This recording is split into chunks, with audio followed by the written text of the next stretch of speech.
Baik, selamat sahabat saudara sekalian. Kita sekarang masuk di pelajaran yang ke-6. Cepat sekali.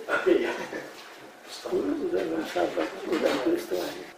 Dari 12 minor prophet yang paling populer adalah apa? Yunus. Mengapa? Karena orang kalau dengar Yunus terus ingat ikan yang besar. Nah, saudara-saudara, buku Yunus ini bukan cerita tentang ikan yang besar, tapi tentang Allah yang besar. Dan buku Yunus ini ladang subur bagi para pengkritik Alkitab, karena di dalamnya penuh dengan mujizat-mujizat yang supernatural. Apa-apa, mujizat apa-apa saja. Di dalam perut ikan 3 hari. Lalu apa? Waktu Yunus kabur, terjadi angin tofan, mendadak angin tofan. Lalu Yunus bisa hidup di dalam perut ikan. Kemudian apa lagi? Pohon yang Tuhan ciptakan untuk meneduhkan Yunus. Tapi pohon itu dalam 1 hari 1 malam habis dimakan ulat. Dan mujizat yang terbesar adalah seluruh Nineve, dari raja sampai hamba-hamba, bahkan binatang bertobat. Jadi buku Yunus ini penuh dengan supernatural things, sampai menjadi ladang subur untuk para mengkritik Alkitab. Masih ingat cerita seorang kafir dengan anak kecil, anak Kristen? Jadi si orang kafir ini bilang, tanya, "Nah, kamu percaya Yunus hidup di perut ikan 3 hari 3 malam lalu disembur keluar dan hidup? Kamu percaya itu?" "Ya, saya percaya. Cuma saya tidak tahu ikan besar itu ikan apa. Nanti kalau ke surga saya akan tanya Yunus ikan apa." Lalu orang kafir itu bilang, "Kalau dia ke neraka, nah itu kamu punya bagian untuk bertanya sama dia." Kalau ke surga saya yang nanya nanti. Sampai dia ke neraka, ya kamulah tanya sama dia. Itu arti istri. Baik, sedikit tentang ikan, karena supaya saudara-saudara bisa mengetahui ikan apa. Kalau besar begitu biasanya ikan paus. Tapi tidak disebut nama. Tidak disebut. So perhatikan, tidak disebut jenis ikan apa, hanya big fish, ikan yang besar. Nah, apakah ada preseden di zaman modern? Apakah ada kejadian-kejadian di mana manusia pernah ditelan ikan dalam hidup? Ada. Kalau sudah baca ensiklopedia, ya, memang panas di dalam perut ikan itu 104 derajat Fahrenheit di dalam perut ikan. 104 derajat Fahrenheit. Tapi asam perut yang ada di perut ikan tidak merusak tubuh ikan. Jadi tubuh manusia tidak dirusak. Kalau tubuh manusia rusak, tubuh ikan dulu dong rusak. Jadi ada beberapa kejadian dalam sejarah di zaman modern ini di mana ada orang ditelan ikan dan hidup. Di Norwegia ada seorang kapten kapal. Dia pernah menemukan shark. Apa itu shark? Ikan hiu. Ada satu benda, ikan shark, ikan hiu, panjangnya 16 feet. Berapa meter? 16 bagi 3 ya. berapa 5 meter lebih di dalam perut ikan hiu yang namanya sperm whale. Sperm whale. Di dalam perut ikan hiu, ikan paus, terdapat ikan hiu yang lebih dari 5 meter panjangnya. Dan perutnya. Ya, jadi ada ikan sperm whale yang begitu besar sehingga ikan hiu yang 5 meter dan diameternya 8 feet, hampir 3 meter ya, di dalam perut sperm whale. Gede dong. Jadi ada ruangan untuk manusia. Nah, kalau sudah baca ensiklopedia, diterangkan di sana bahwa panas di dalam perut ikan itu 104 sampai 106 degree. Lalu dalam satu peristiwa yang lain, ada penangkap ikan yang tarik itu ikan ke kapal, waktu dibelah perutnya, ada orang di dalam dan hidup. Cuma memang kulitnya itu sudah seperti kalau kita cuci baju pakai tangan kena deterjen, itu apa? Jadi rapuh. Jadi sepanjang sekujur tubuhnya rapuh, tapi dia hidup. Nah, ini hanya untuk memberitahukan kepada kita bahwa bukannya sesuatu yang mustahil kalau manusia ditelan. Jadi ada presiden sebelumnya. Baik, kalau kita baca Yunus, selain di buku Yunus yang 4 chapter, di mana lagi terdapat referensi tentang Yunus? Di Perjanjian Lama, di 2 Raja-Raja, pasal 14, 2 Raja 14 ayat 25. And he said, "Bring me a new cruse, and put salt therein, and they brought it to him. He restored the coast of Israel from the entering of Hamath unto the sea of the plain, according to the word of the Lord of God." Bahasa Indonesianya, Ia mengembalikan daerah Israel dari jalan masuk ke Hamat sampai ke Laut Araba, sesuai dengan firman Tuhan Allah Israel yang telah diucapkannya dengan perantaraan hambanya Nabi Yunus bin Amitai dari Get-Hefer. jadi inilah referensi tentang Yunus di luar buku Yunus. Nah, kalau sudah baca di buku 2 Raja-Raja di mana terdapat referensi terhadap Yunus, ini menceritakan panggilan Tuhan kepada Yunus untuk melayani di Israel, di mana Yunus membuat prediksi bahwa daerah-daerah yang pernah direbut musuh akan dikembalikan kepada Israel.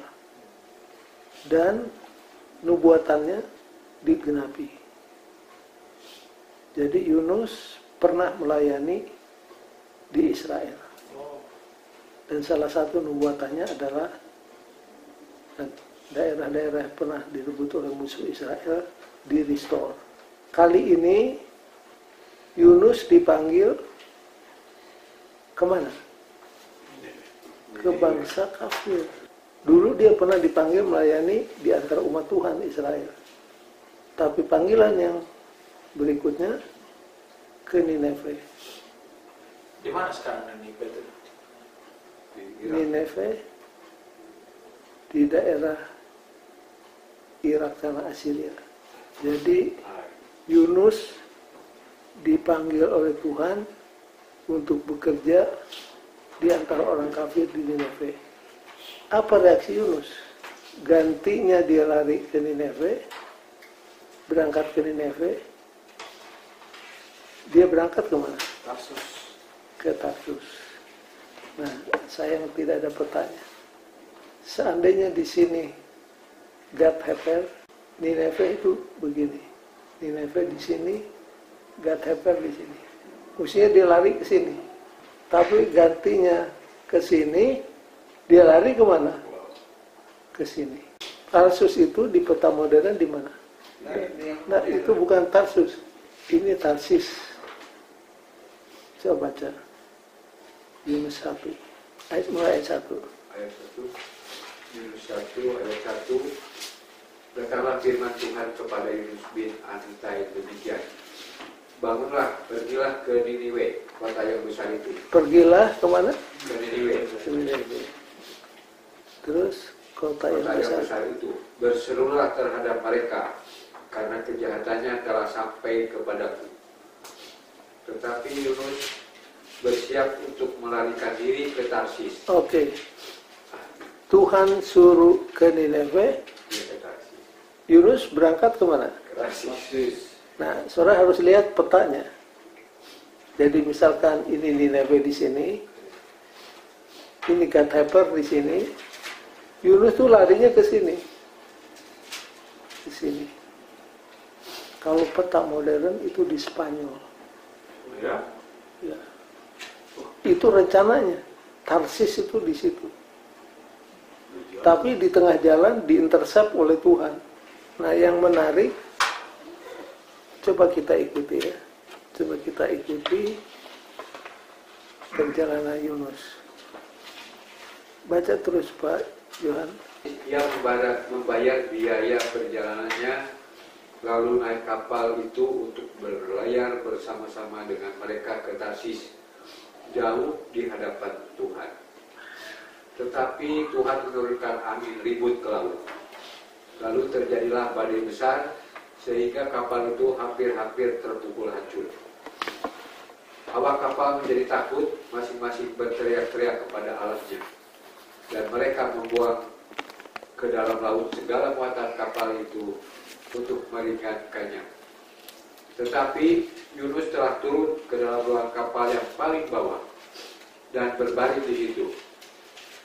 Lalu tertidur dengan nyenyak. Datanglah nahkoda mendapatkannya sambil berkata, "Bagaimana mungkin kau tidur begitu nyenyak? Bangunlah, berserulah kepada Allahmu. Barangkali Allah itu akan mengindahkan kita, sehingga kita tidak binasa." Lalu berkatalah mereka satu sama lain, "Marilah kita buang undi, supaya kita mengetahui karena siapa kita ditimpa oleh malapetaka ini." Oke, stop dulu. Hank, baca bahasa Inggrisnya mulai ayat 3. But Jonah ran away from the Lord and headed for Tarsus. He went down to Oke, Joppa. dengarkan. He apa? Went down. Went down to Joppa. Ayat, terus baca. Where he found a ship bound for that port. After paying the fare, he went abroad and sailed for Tarsus to flee from the Lord. Nah, saudara dengarkan. Went down lagi. Kalau New King James, he went down to Joppa. He went down into the boat. Terus, All the sailors were afraid and each cried out to his own God. And they threw the cargo into the sea to lighten the ship. But Jonah had gone below deck. oke. Kalau New King James, and Jonah went down. Jadi ke Joppa went down. Ke perahu went down. Di dalam perahu dia went down. Sudah di perahu di pasal 2 ayat 6. To the root of the mountain I sank down the earth. Sank down. Dari perahu dia went down kemana? Ke laut. Dari laut went down ke perut ikan. Ada pelajaran. Kalau orang lari dari Tuhan, arahnya kemana? Ke bawah. Ke bawah. Ini sampai 5 kali. He went down to Joppa. He went down to the boat. Di boat he went down ke dasar perahu. Dari situ went down to the sea. Dari situ masuk ke perut ikan. Jadi kalau orang melarikan diri, orang kenal Tuhan melarikan diri dari Tuhan, arahnya kemana? Ke bawah. Ke bawah. Dan Nuh ke bawah, Yunus ke bawah untuk apa? Apa dia bikin? Dia tidur. Sementara orang-orang kafir gimana? Berdoa. Lalu yang interesting, pada waktu diambil apa? Diambil undi. Coba Pak Johan baca ayat 7. Ayat berapa? Ayat pasal 1 ayat 7. Lalu berkatalah mereka satu sama lain, marilah kita buang undi, supaya kita mengetahui karena siapa kita ditimpa oleh malapetaka ini. Mereka membuang undi dan Yunuslah yang kena undi. Jadi waktu diundi, yang kena siapa? Yunus. Dan saudara-saudara, tentang undi di Alkitab, Perjanjian Lama, Perjanjian Baru, tidak banyak diketahui bagaimana caranya. Apakah undi seperti kita pakai dadu? Tapi yang kita lihat, Tuhan nampaknya campur tangan di masalah undi ini. Tidak terlalu banyak, saya sudah coba buka-buka untuk selidiki. Hanya dibilang, Tuhan nampaknya ikut campur tangan di dalam undi ini. Jadi waktu dicari siapa kambing hitam yang membuat sampai perahu hampir tenggelam karena angin tofan, jatuhnya di tangan siapa? Yunus. Ayat 8 Pak Johan. Berkatalah mereka kepadanya, beritahukan kepada kami, karena siapa yang kita ditimpa oleh malapetaka ini, apa pekerjaanmu dan dari mana engkau datang? Apa negerimu dan dari bangsa manakah engkau? Jadi waktu kena undi, Yunus dibombardir dengan apa? Pertanyaan. Karena siapa malapetaka ini jatuh kepada kita? Apa pekerjaanmu? Dari mana kamu datang? Apa negaramu? Dari bangsa apa kamu? Dan Yunus menjawab apa? Seadanya. Ayat 9. Sahutnya kepada mereka, aku seorang Ibrani, aku takut akan Tuhan, Allah yang mempunyai langit, yang telah menjadikan lautan dan daratan. Jadi Yunus enggan bersaksi di Nineve. Dalam perjalanan kabur, dia apa? Bersaksi. Dia bersaksi. Pada waktu dia ceritakan, aku ini takut Tuhan, Allah yang di surga, yang menjadikan laut dan darat. Apa reaksi orang banyak? Ayat 10. Orang-orang itu menjadi sangat takut, lalu berkata kepadanya, apa yang telah kau perbuat? Sebab orang-orang itu mengetahui bahwa dia melarikan diri jauh dari hadapan Tuhan. Hal itu telah diberitahukannya kepada mereka. Jadi Yunus ngaku apa? Ngaku dosa. Saya ini lari dari Tuhan saya. Lalu ayat 11. Bertanyalah mereka, apakah engkau supaya laut menjadi reda dan tidak menyerang kami lagi? Kalau sudah di tempat Yunus ditanya begitu. Jadi apa yang harus kami buat ini supaya angin reda? Yunus bilang apa? Buang si Yunus. Ayat 12. Ayat 12. Sahutnya kepada mereka, angkatlah aku, campakkanlah aku ke dalam laut. Maka laut akan menjadi reda dan tidak menyerang kamu lagi. Jadi Yunus bilang, kalau kamu mau Buang. lautan reda kembali, lempar saya kemana? Ke laut. Dan waktu Yunus dilempar, memang jadi apa? Reda. Beda dengan Yesus. Waktu Yesus di perahu, tidak ada tofan. Tenang semuanya. Yunus beda. Dia mesti dikeluarkan dari perahu, baru tenang. Di gereja ada orang begitu. Mesti dibuang orang itu, baru gereja tenang. Kita harus seperti Yesus. Di mana kita ada, harus membuat ketenangan di gereja. Jangan kita harus dibuang dari gereja, sehingga gereja akan jadi apa? Jadi tenang. Nah, cerita tidak berakhir di situ. Apa yang terjadi kemudian? Saudara perhatikanlah. Baca terus, Pak. Sebab aku tahu bahwa karena akulah badai besar ini menyerang kamu. Lalu berdayunglah orang-orang itu dengan sekuat tenaga untuk membawa kapal itu kembali ke darat. Tetapi mereka tidak sanggup, sebab laut semakin bergelora menyerang mereka. Lalu berserulah mereka kepada Tuhan. Katanya, "Ya Tuhan, janganlah kiranya Engkau biarkan kami binasa karena nyawa orang ini. Dan janganlah Engkau tanggungkan kepada kami darah orang yang tidak bersalah. Sebab Engkau, Tuhan, telah berbuat seperti yang Kau kehendaki." Kemudian mereka mengangkat Yunus, lalu mencampakkannya ke dalam laut. Dan laut berhenti mengamuk. Jadi mereka bayangkan, bayangkan mereka gotong Yunus,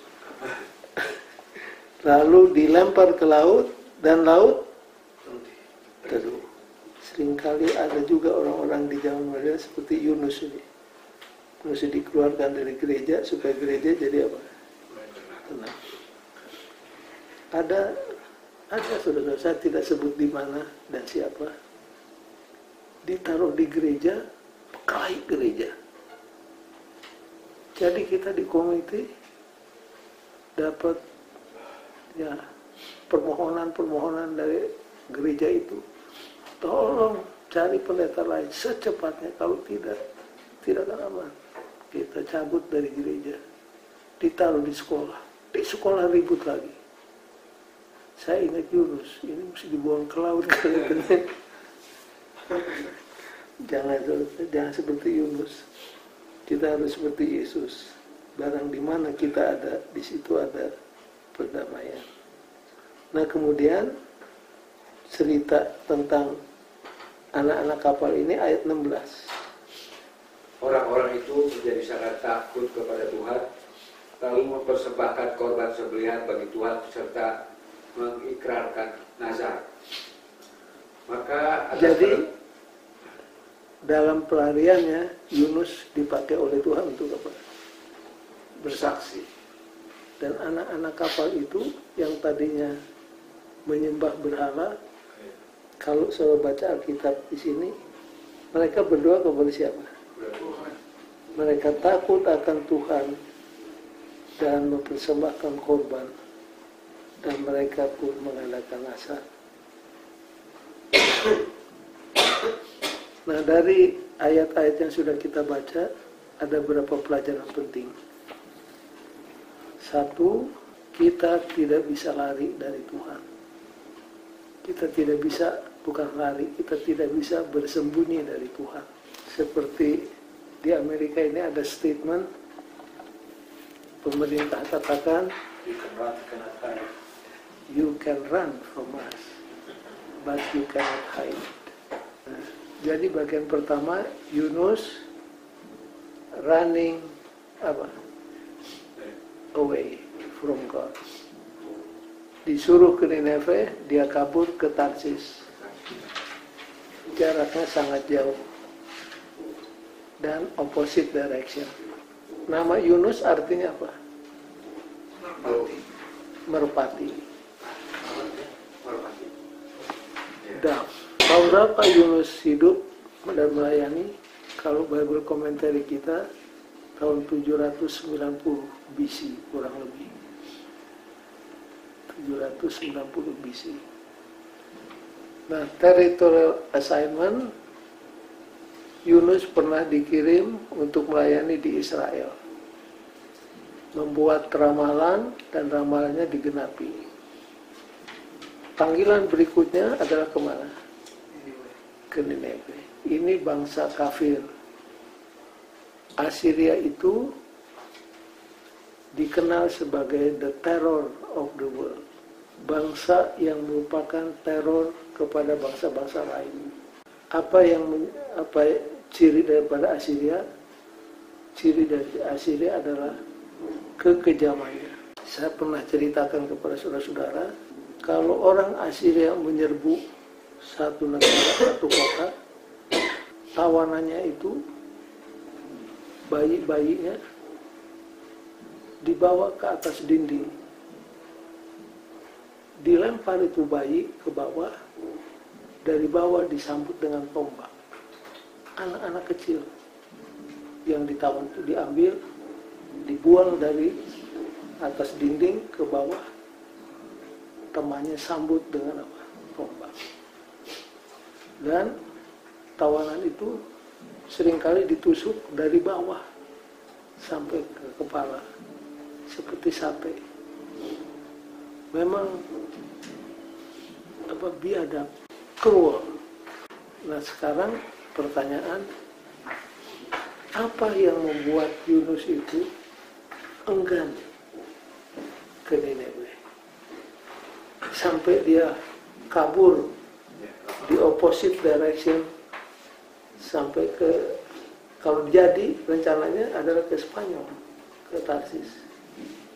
Apa yang menyebabkan sampai Yunus kabur? Jangan-jangan nanti dia bernubuat tapi nubuatannya tidak digenapi. Nah kalau sampai ramalan Nabi tidak digenapi, dia dicap apa? Nabi palsu. Jadi alasannya adalah for selfish reason. Takut namanya jadi rusak, karena dia tahu Tuhan itu Tuhan yang penuh rahmat, Tuhan yang penuh anugerah. Jadi kaburlah Yunus. Rencananya ke Tarsis, tapi diintercept oleh Tuhan. Nah kalau saudara baca dengan cermat, dengan tekun, dihayati, buku Yunus ada berapa chapter? 4. Hanya 4. Ayatnya hanya 48.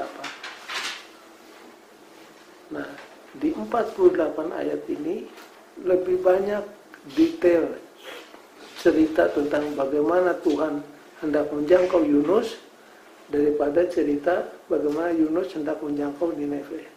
Kalau sudah baca ya, kalau sudah baca dengan teliti, buku Yunus itu menceritakan lebih banyak detailnya tentang bagaimana Tuhan hendak menyelamatkan Yunus daripada Yunus hendak menyelamatkan Nineveh. No one can hide from God. Ini pelajaran dari pengalaman Yunus. Coba saudara baca Mazmur 139. Ini harus diganti nih, CF.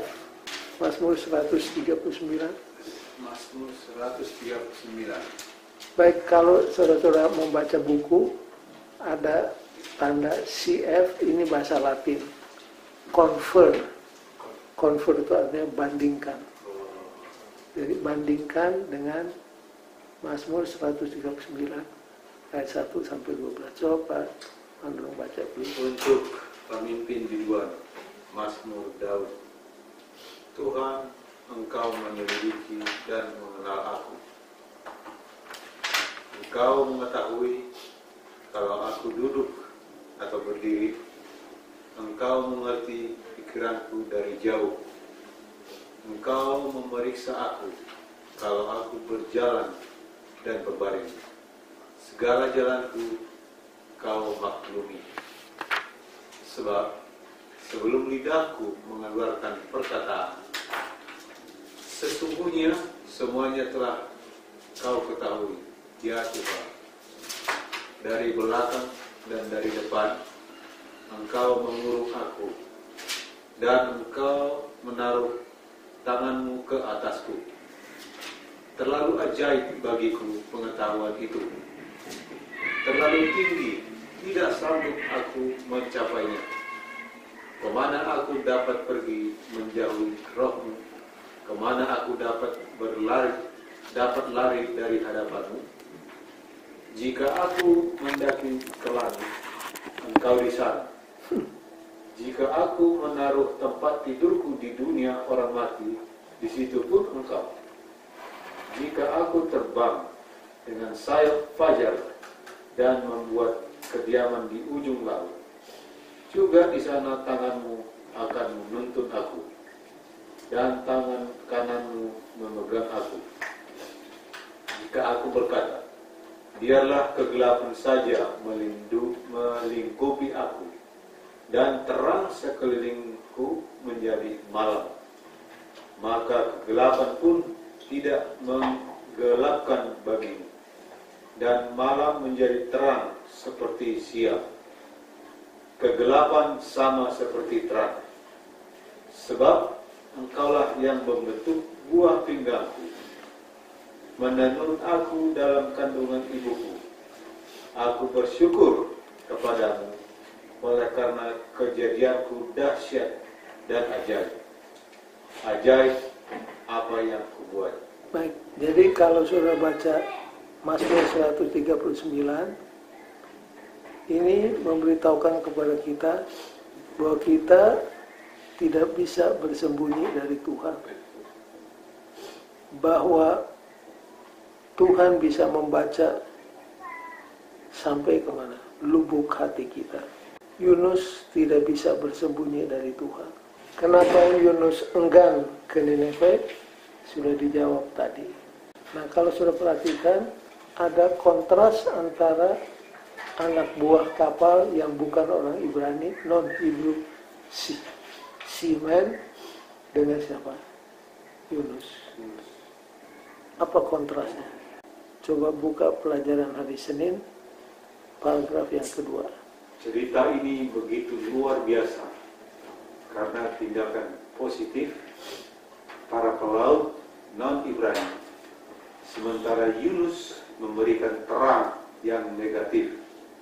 Sekalipun mereka menyembah banyak dewa, para pelaut itu menunjukkan sikap hormat yang tinggi terhadap Tuhan yang mereka sembah.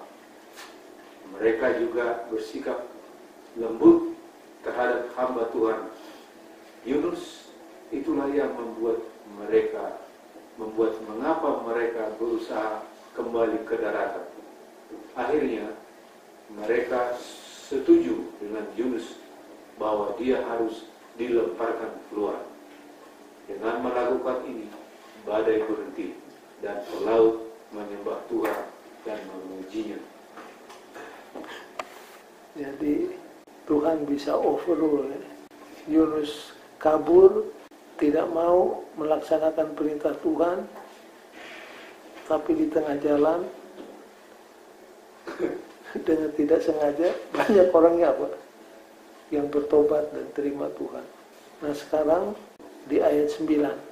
Jika aku terbang dengan sayap fajar dan membuat kediaman di ujung laut, juga di sana tanganmu akan menuntun aku, dan tangan kananmu memegang aku. Oke, Yunus 1 ayat 9. Sahutnya kepada mereka, aku seorang Ibrani. Aku takut akan Tuhan Allah yang mempunyai langit, yang telah menjadikan lautan, daratan, dan daratan. Jadi waktu ditanya siapa Tuhanmu, Yunus katakan Tuhan saya adalah Tuhan yang menciptakan laut dan darat. Dan hebatnya orang itu langsung apa? Langsung percaya, mengorbankan korban bakaran dan mengadakan nazar kepada Tuhan. Baca paragraf terakhir hari Senin. Pengakuan iman Yunus di dalam Allah sebagai pencipta laut dan darat menggarisbawahi bahwa adalah sia-sia melarikan diri dari hadapan Allah. Jadi Yunus sudah tahu Tuhan itu adalah Tuhan yang menciptakan langit dan bumi. Tapi toh dia apa? Lari dari Tuhan. Kalau anak buah kapal yang bukan orang Ibrani, waktu mengetahui Tuhan Yunus itu adalah Tuhan yang menciptakan laut dan darat, mereka apa? Mereka menyembah Tuhan. Ini sesuatu yang apa? Paradoks. Orang kafir langsung bertobat, tapi orang yang percaya sama Tuhan sendiri lari dari Tuhan. Baca terus, Pak. Karena ini pelaut menyembah Tuhan. Berapa lama rasa takut yang baru mereka dapatkan dan rasa hormat mereka kepada pencipta bertahan tidak disebutkan. Tidak ada keraguan bagaimanapun juga.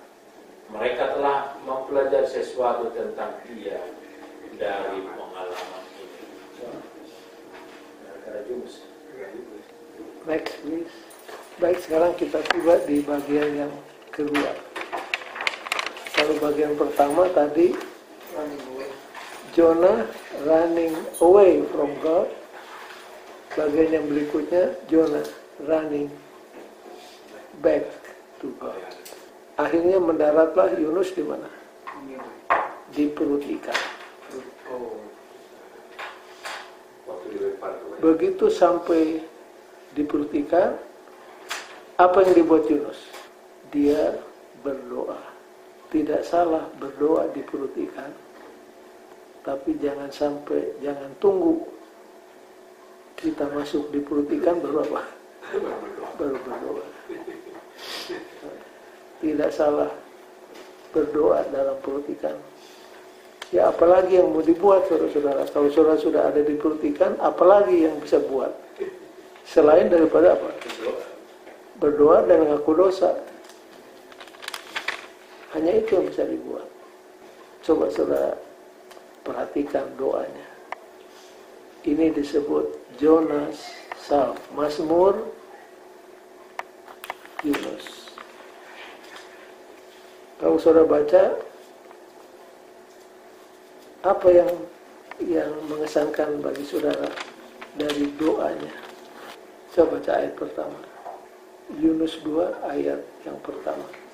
Then Jonah prayed unto the Lord, is God out of the fish belly, and said, I cried by reason of mine affliction unto the Lord, and He heard me out of the belly of hell cried, and thou heardest my voice. Kalau sudah perhatikan di ayat yang terakhir, ayat 8 dan 9. They that observe lying vanity forsake their own mercy. But I will sacrifice unto thee with the voice of thanksgiving. I will say that I have vowed salvation is of the Lord. And the Lord spake unto the fish, and it vomited out Jonah upon dry land. Jadi saudara-saudara, ada banyak yang bisa dipegang dari doanya Yunus. Jadi pelajaran. Ada dua yang sangat menarik di sini. Di ayat yang ke-6, You have brought up my life from the pit. Engkau yang telah mengeluarkan hidupku dari dalam lubang. Maksudnya engkau yang sudah menyelamatkan aku. Jadi karena engkau sudah menyelamatkan aku, maka aku akan mengadakan nasar dan aku akan membayar nasarku. Pak Manurung, coba buka hari Selasa, paragraf kedua terakhir. Sumpah Yunus sepertinya berisikan korban syukur.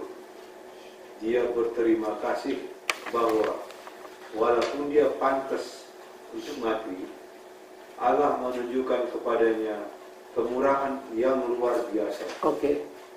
Jadi Yunus sadar bahwa seharusnya dia apa? Mati.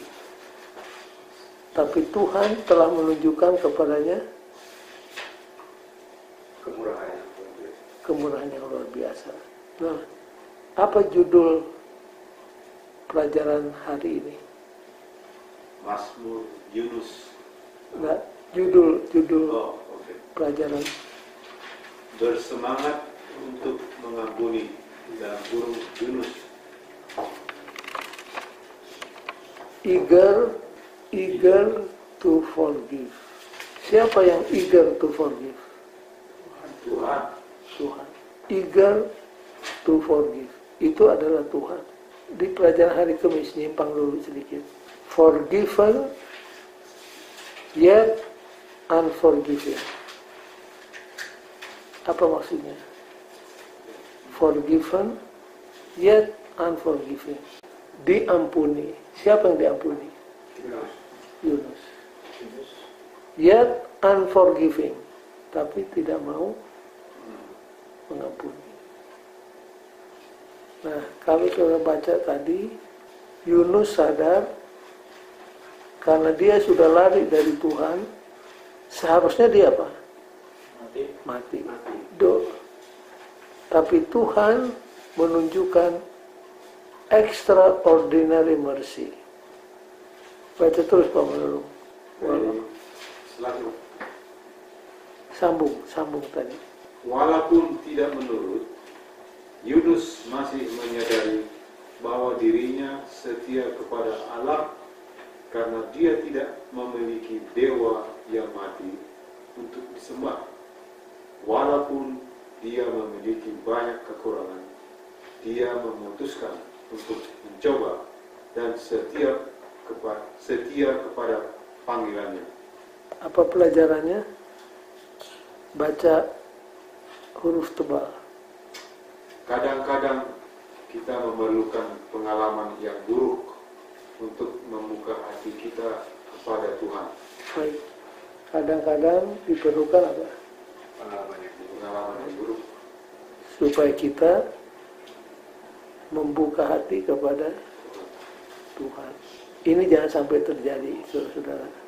Sementara hidup kita aman, nyaman, cukup, sehat, senang, di saat itulah kita harus ingat kepada Tuhan.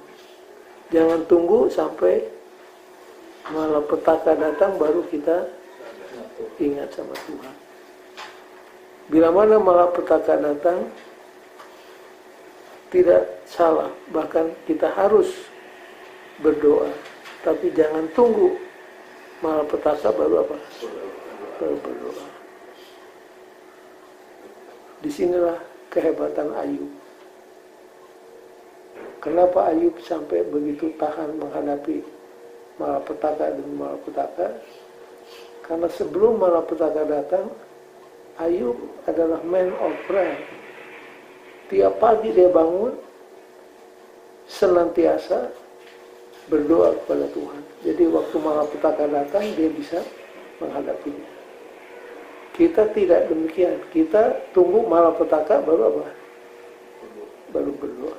Kemudian Yunus dimuntahkan oleh ikan dan akhirnya Yunus pergi ke mana? Ke Nineve. Dia berkhotbah. Apa jadi dengan Nineve? Bertobat. Kalau seorang evangelis bikin ceramah, apa yang terkandung dalam pikirannya? Pada akhir ceramah dia akan apa? Membaptis. Kalau saudara baca cerita nabi-nabi perjanjian lama, hanya ada 2 nabi yang dalam hidupnya melihat hasil kerjanya. Hanya 2. Nabi yang lain berkhotbah dianiaya, dibunuh, digergaji, dibuang ke sumur. Hanya 2 nabi yang di dalam pelayanannya melihat hasilnya selagi dia hidup. Yunus dan siapa? Hagai.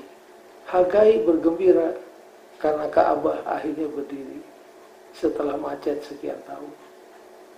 Karena khotbah-khotbahnya Hagai yang luar biasa menjamah, orang bersemangat, Ka'bah dibangun. Yunus, dia berkhotbah, seluruh kota gimana? Bertobat. Tapi anehnya, bukannya bergembira atas hasil yang cemerlang, dia apa? Marah. Apa sebabnya dia marah? Ya yang tadi, for selfish reason.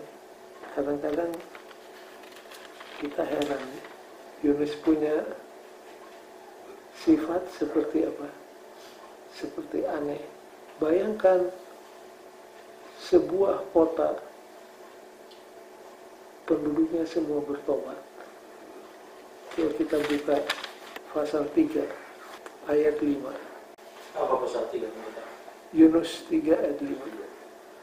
Orang Niniwe percaya kepada Allah, lalu mereka mengumumkan puasa, dan mereka baik orang dewasa maupun anak-anak mengenakan kain kabut. Setelah sampai kabar itu kepada raja kota Niniwe, turunlah ia dari singgasananya, ditinggalkannya jubah, diselubungkannya kain kabut, lalu duduklah ia di abu. Siapa yang bertobat? Raja. Raja, ini raja dunia ini, raja hebat, bertobat. Bayangkan kalau sudah bikin ceramah, jangan raja, gubernur raja bertobat, sudah gimana? Luar biasa. Merasa luar biasa. Baca terus. Lalu atas perintah raja dan para pembesarnya, orang memaklumkan dan mengatakan di Niniwe demikian: manusia dan ternak, lembu sapi dan kambing domba tidak boleh makan apa-apa, tidak boleh makan rumput, dan tidak boleh minum air. Puasa. Jadi yang disuruh puasa bukan cuma manusia, tapi siapa? Binatang. Binatang. Waktu para arkeologis mempelajari culture ini, kok binatang pun disuruh puasa? Rupanya bukan hanya di peristiwa ini. Waktu mereka gali, ditemukan juga di bangsa-bangsa lain memang begitu. Jadi bukan cuma manusia, binatang pun diapa? Diimbau. Apakah karena dekatnya hubungan mereka dengan binatang? So, perhatikan di Amerika, kalau keluarga piknik, bukan cuma anak-anak yang dibawa. Siapa yang dibawa? Anjing dibajuin, kukunya dibersihin, dikasih baju, dan lain sebagainya. Ini cerita benar. Ada keluarga saya yang begitu dekat sama anjing. Anjingnya dibawa ke manikur, dipakein baju, dan diajak penunggu pagi. Disuruh berdoa. Jadi satu kali saya sakit, dia bilang sama anjingnya, "Hey, pray for your brother." Saya bilang, sejak kawan saya itu jadi brother saya.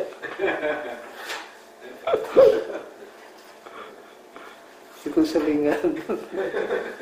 Karena dia sudah rasa anjing itu seperti apa? Anaknya.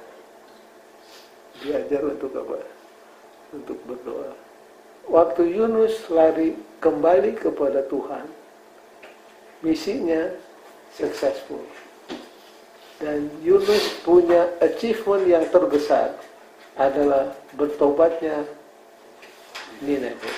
Bayangkan sudah bikin ceramah di Jakarta, seluruh penduduk Jakarta bertobat. Seharusnya kita apa? Bergembira. Tapi Yunus bukan cuma sedih, tapi dia apa? Marah. Kenapa marah pendeta? Nah, itulah pertanyaannya. Kan aneh. Jiwa paradoks. Nuh berkhotbah berapa tahun? 120 tahun. Berapa yang bertobat? Yunus sekali gebrap satu kota bertobat. Tapi anehnya dia apa? Marah. Kenapa marah? Apa yang dilakukan dia marah? Tuhan, saya tahu kamu adalah Tuhan yang penuh rahmat, penuh dengan belas kasihan. Saya sudah tahu itu. Makanya saya apa? Lari. Karena saya berteriak akan dibinasakan, padahal mereka akhirnya diselamatkan. Kan saya jadi seperti nabi palsu. Jadi kemarahannya for selfish reason. Untuk penyebabnya Pak ya? Ya. Bukan ada karakter dari Yunus itu, ada jiwa apa, berontak gitu. Buktinya ini kan paradoks juga. Ya itu salah satunya salah satunya itu. Coba kita buka Yunus pasal yang keempat ayat 1. Tetapi hal itu sangat mengesalkan hati Yunus. Tapi hal itu Sangat mengesalkan hati. apa yang mengesalkan? Orang yang bertobat. Bertobatnya Nineve mengesalkan Yunus. Dan dia marah. Marah kepada siapa? Marah kepada siapa? Kepada Tuhan. Inilah Nabi yang marah kepada Tuhan. Ayat 2. Dan berdoalah ia kepada Tuhan, katanya, ya Tuhan, bukankah telah kukatakan itu ketika aku masih di negeriku?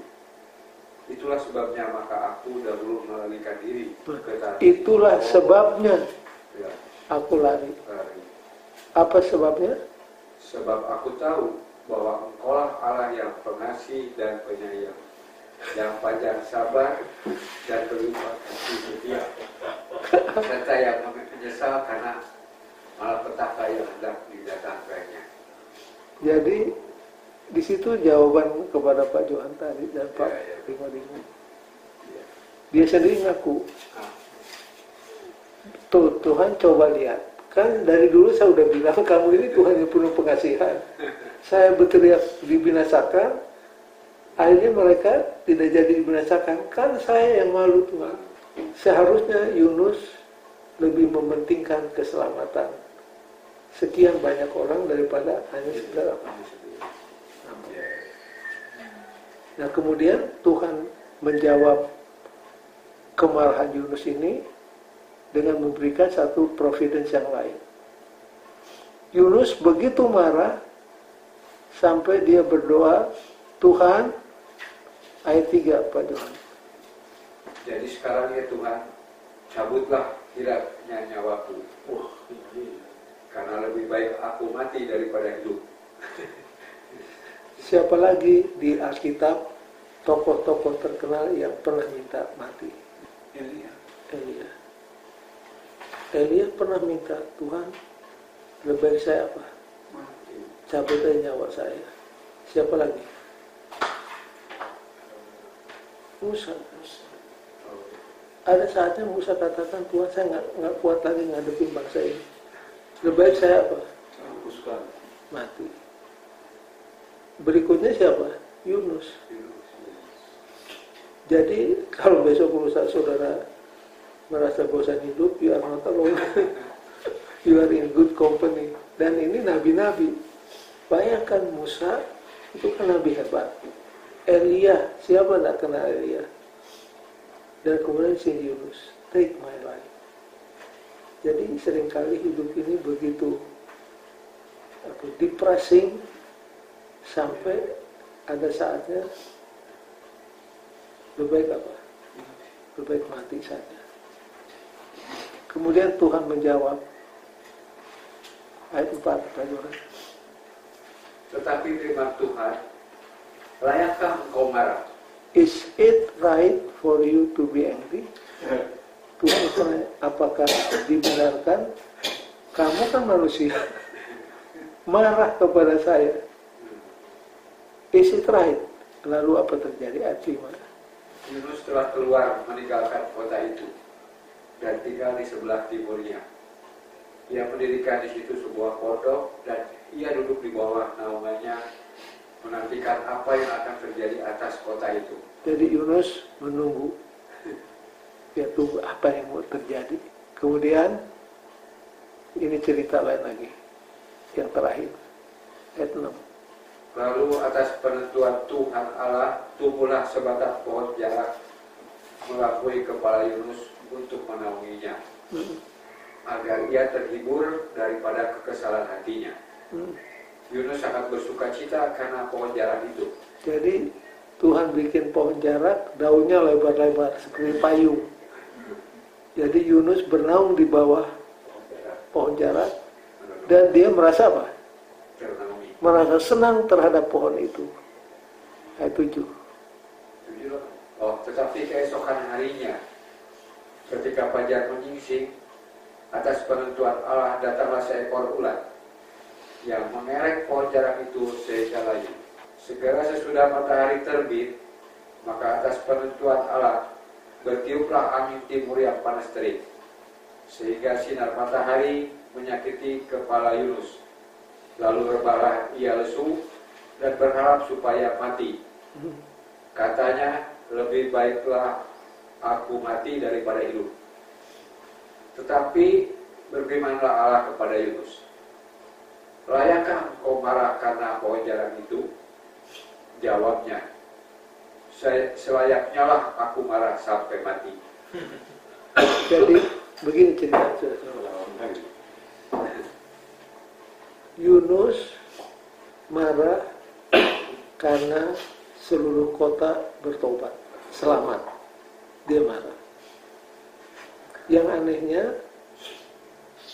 pohon daun jarak yang jadi nawanya itu yang dia tidak ciptakan, waktu pohon itu binasa dimakan ulat, Yunus apa?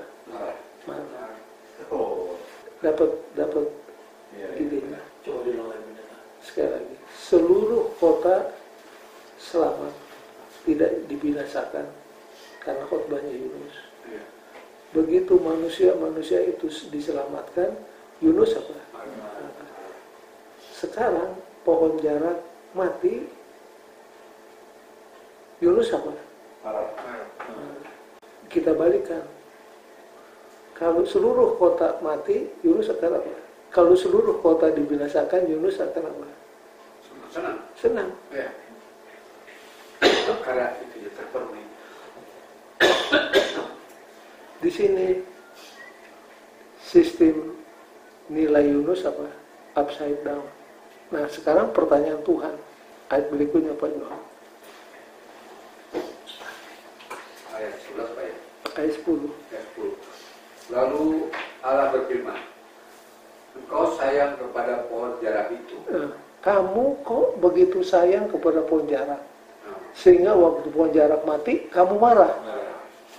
Kamu sayang sama pohon jarak.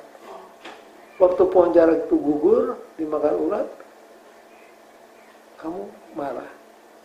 Terus? Yang untuknya sedikit pun kau tidak berjerih payah. Oh ya. Dan yang tidak engkau tumbuhkan, yang tumbuh dalam satu malam dan binasa dalam satu malam pula. Nah, dengarkan pakunya di sini ayat 11. Bagaimana tidak aku sayang kepada Niniwe, kota yang besar itu, yang berpenduduk lebih dari 120.000 orang, yang semuanya tak tahu membedakan tangan kanan dari tangan kiri, dengan ternaknya yang banyak. Bagaimana saya tidak menyayangi kota Nineve? Dan saudaraku sekalian, buku Yunus tidak ada konklusinya. Berhenti, orang bilang open ended. Tidak ada apa? Tidak ada konklusinya. Nah, sekarang untuk mengakhiri pelajaran kita baca satu kutipan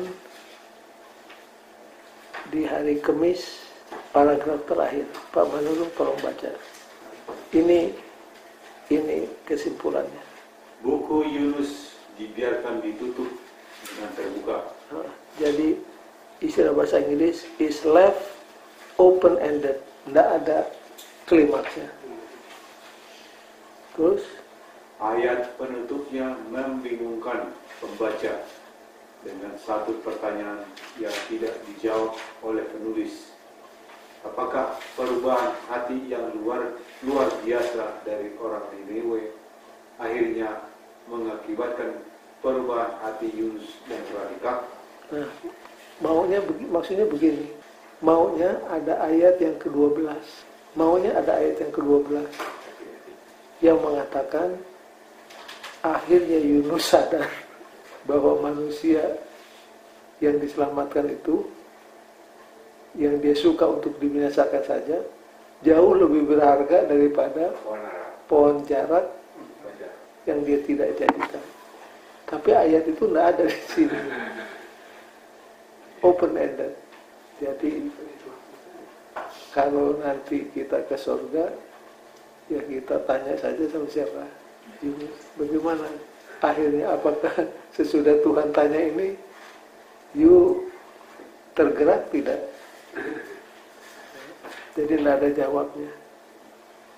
In conclusion, pelajaran untuk malam ini ada banyak. Kita biasanya pilih 3. Pelajaran pertama, no one can hide from God. Dan kita harus peka terhadap kenyataan bahwa Tuhan mengetahui pikiran kita. Sebelum kita berbuat, Tuhan sudah tahu apa yang berkecamuk di pikiran kita. Dan jangan lupa, kalah menangnya kita menghadapi pencobaan, pertama-tama ditentukan di mana? Di pikiran. Kalau di pikiran kita kalah, tinggal tunggu kesempatannya. Makanya Amsal mengatakan, jagalah pikiranmu dengan segenap kewaspadaan. Amsal pasal 4 ayat 23. Pikiran harus dijaga dengan segala kewaspadaan. Karena kalau sudah kalah dalam pikiran, tinggal tunggu momentumnya. Kita akan kalah dalam perbuatan. Yang kedua, sometimes, kadang-kadang memerlukan terrible experience to open our heart to the Lord. Kadang-kadang diperlukan pengalaman yang menyesakan supaya kita bisa membuka hati kepada Tuhan. Yunus berdoa setelah masuk di mana? Di perut ikan. Itu bukan sesuatu yang menyenangkan berada di perut ikan, saudara-saudara. Coba saudara bayangkan 3 hari 3 malam di perut ikan. Sedangkan musim panas yang kita sedang alami sekarang cukup membuat kita gerah, tidak bisa tidur, apalagi di dalam perut ikan. Tapi di sanalah Yunus bagaimana? Bertobat. Di sana dia berdoa. Tapi jangan tunggu sampai ditelan ikan baru kita berdoa. Yang ketiga dan yang terakhir untuk ini malam, forgiven yet unforgiving. Siapa itu? Yunus. Dan siapa? Dan kita. Masih ingat cerita perumpamaan Yesus di Matius 18 yang berhutang? Dia cekek. Dia sudah diampuni, tapi tidak mau mengampuni. Ini seringkali terjadi kepada kita. Pak Manul tadi datang terlambatnya. Ya, betul. Ada cerita di pendahuluan. Ada seorang anak kecil, anak Kristen, membaca buku Yunus. Lalu orang kafir tanya sama dia, "Nak, apa kamu percaya Yunus berada di perut ikan 3 hari 3 malam? Apa kamu percaya cerita dongeng itu?" Dia bilang, "Percaya. Saya tidak tahu ikan besar itu ikan apa. Tapi nanti kalau ke surga, saya akan tanya sama Yunus." Orang kafir bilang, "Kalau Yunus ke neraka, nah itu kamu yang tanya."